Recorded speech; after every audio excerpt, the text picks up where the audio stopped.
Hello and welcome to today's video. We are talking about comedy movies, and these are my top 10 favorite comedies.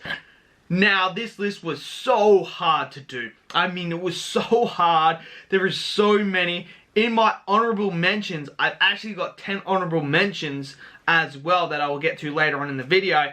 That's how hard it was. It was so hard to narrow these down to 10. I managed to do that. We are going to discuss it.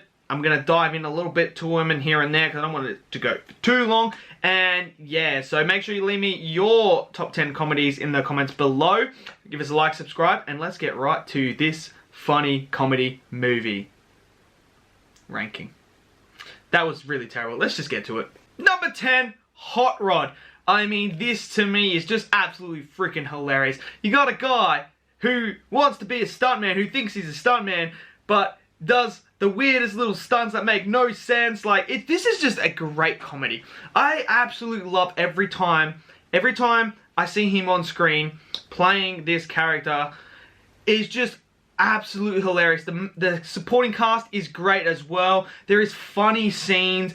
The dynamic he has with his brother, with his father, the father-son dynamic here is absolutely insane. The way that they fight each other and stuff like that, the way he does all these things is freaking hilarious. There's so many great one-liners in this. There's so many great moments in this. It's hilarious. There's some stunts that are just pure hilarious.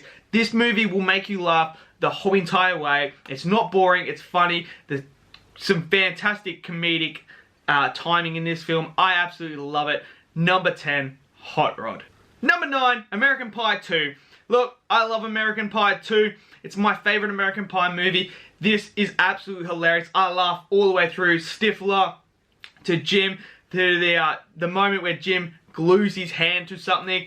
The conversations he has with his dad are absolutely hilarious.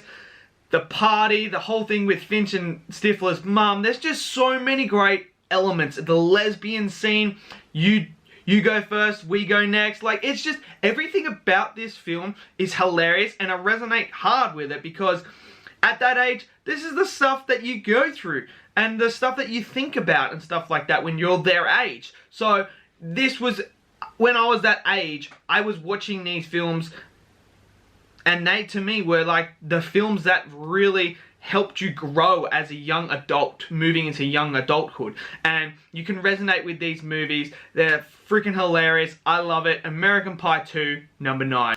Number 8, 21 and 22 Jump Street. I mean, I absolutely love these films. The undercover aspect thrown into it is just insane. It elevates it even further. There's actually some great storylines throughout these films. And there is a great chemistry between Channing Tatum and Jonah Hill. Their characters, the bond, the way their relationship is tested in both movies, the way that the roles are reversed in the different movies, and how you can see things going on in their relationship that's really testing them is awesome to see in a comedy. And there is just some great scenes in both films that make you laugh so hard. From Jonah Hill's character to, you know, the old takes you a bit of time to realize what actually happened, and then you're like, Channing Tatum's going off, Smith fucked the captain's daughter. Like that, when I first saw it, that cracked me up so much.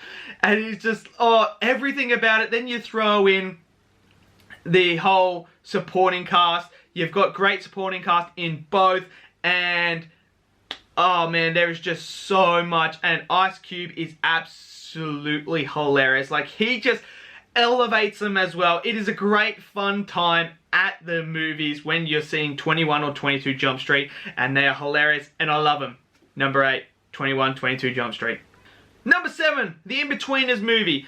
Now, this is a UK movie. There is a TV series. I watched the TV series and I watched the movie and the second movie when it came out. The first movie is absolutely comedy gold. Comedy gold. Being an Australian, we are more so in line with the English slang and the English banter, so to speak, rather than the American side. So a lot of the stuff that goes on in this, I know what they mean, so I find humor in it because I understand. And hanging out with English people just adds to that as well. And I remember when I was over in America in college, my English friends introduced me to the Inbetweeners, and ever since then, I've just loved these characters, from Will, Jay, Neil, and Simon. They're just hilarious, and it's so fun. The jokes they pull, trying to pull women, just like, it's a whole coming to age sort of story after high school. And when they go overseas, they're experimenting, like understanding new things, experiencing new things. It is a absolutely hilarious freaking time. And I mean, some of the stuff that's in this is just, woo, you can't top it. You can't top it. There is just everything in this film.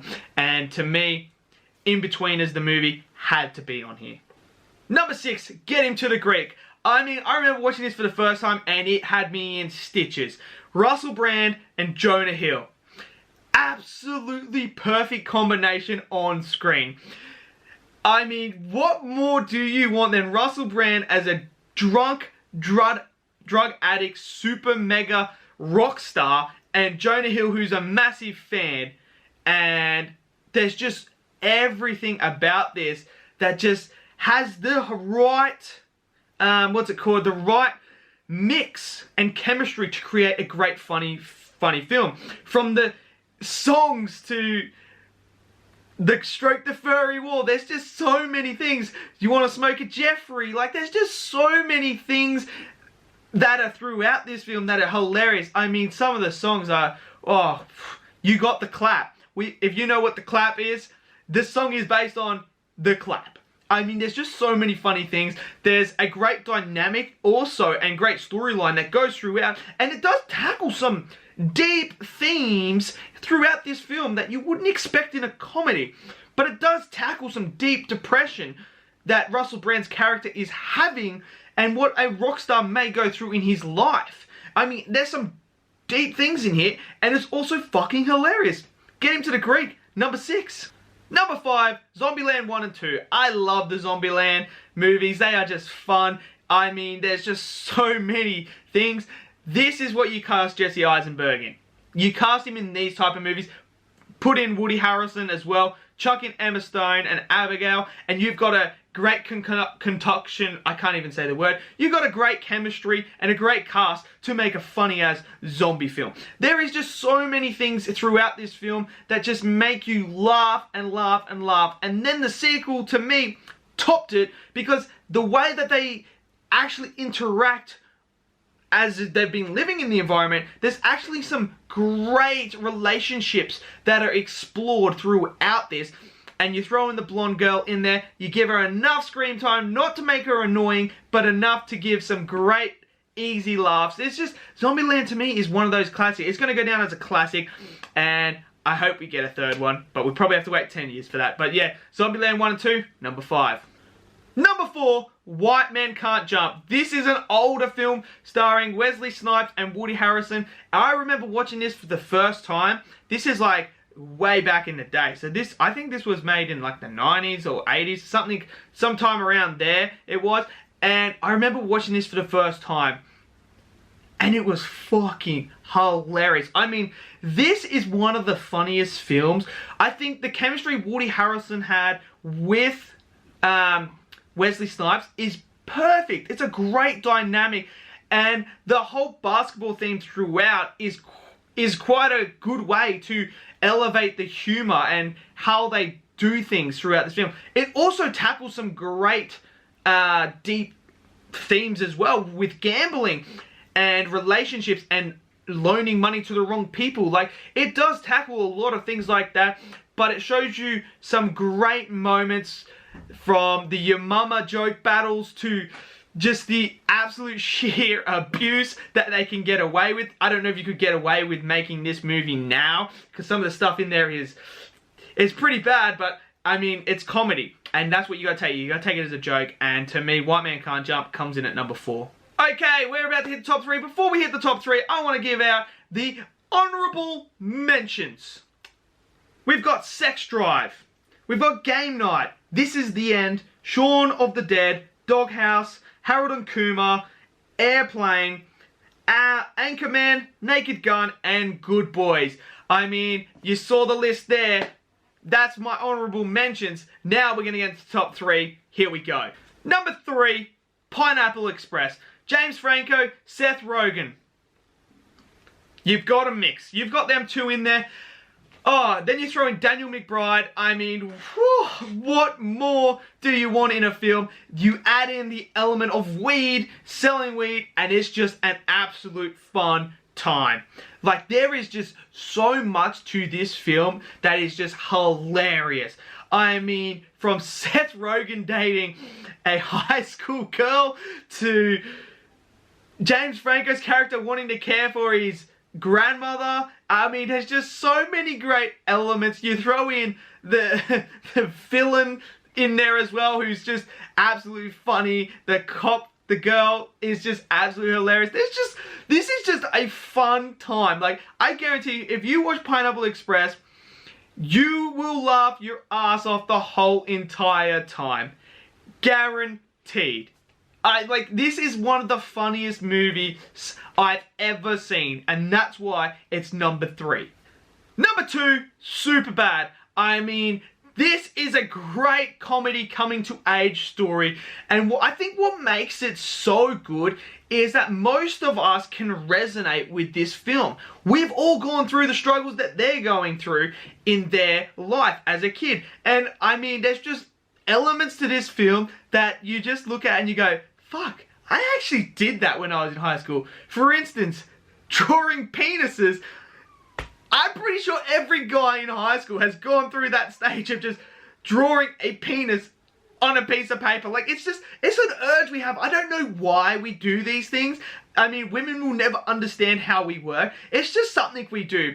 There's just so many things, from the way that their bond is tested and knowing that they're not going to be at the same university or college after school is starting to play on their minds. You see the relationship of what guys really go through, where we absolutely fucking can hate each other. At one point the following day, we're best friends again because we get over it. You add in Bill Hader, Seth Rogen as the cops, and you, I mean, there's just so many good things. When he's running and he's just like, dude, he's the fastest kid alive. He's the fastest kid alive. Like, there's just so many good things about Superbad. Number 2, Superbad. Number 1, Step Brothers. I mean, come on, it's Step Brothers. This is just absolutely peak comedy.